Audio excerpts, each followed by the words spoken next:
is Almeida, I'm 24 years old and I live in São Paulo, Brazil. This video is a part of the application process for the MSc MARRES program at the Université Côte d'Azur. Firstly, I would like to talk a little bit about myself.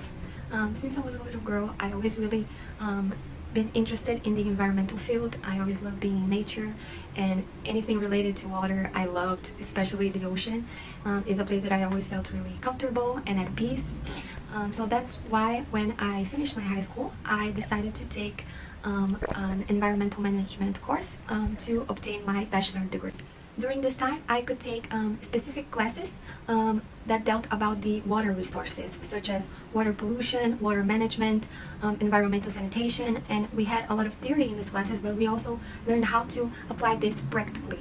And that's when I noticed that I really wanted to do something about water and conservation of this resource and the protection. And I decided that I wanted to protect the place that I love the most, the ocean. That's why I decided to do my thesis around this subject. I asked to be part of the research group led by Professor Cristiano Chiesi, that is a very well-known scientist in the paleoceanography and paleoclimatology area. And we did some research about the impacts of climate change in the ocean currents. So after my bachelor degree, I decided to enroll in a postgrad course in sustainability and environment that I'm finishing right now, just to expand my knowledge in the area. And during all this period of time, I also been working with non-profit organizations, doing like beach cleanups for Sea Shepherd, and I also enrolled in a volunteer project in the south of Brazil earlier this year. And this is a little bit what I'm going to talk about in the case study. So the project that I worked with earlier this year is done by an organization, a non-profit organization called Caminho Marino.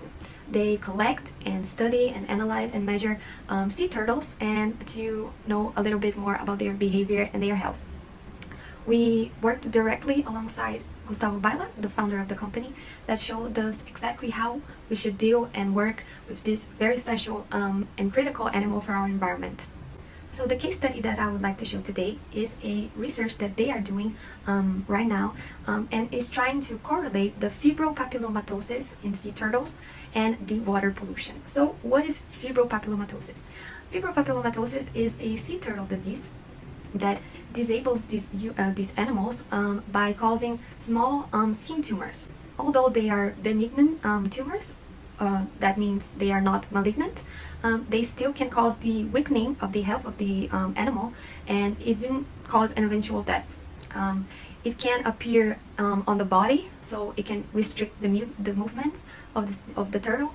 It can appear on the eyes, blocking their vision, and it can appear on the mouth, preventing them from eating. It is known that the chemicals and like toxins can bioaccumulate in the body of sea turtles, and promoting high level of toxicity in their blood, and even interfering in the marine food chain. Moreover, another researcher, an international researcher, Pooley, suggested that the contamination of the water resources can cause a deficiency in the immune system of sea turtles that can cause these tumors, the fibropapillomatosis.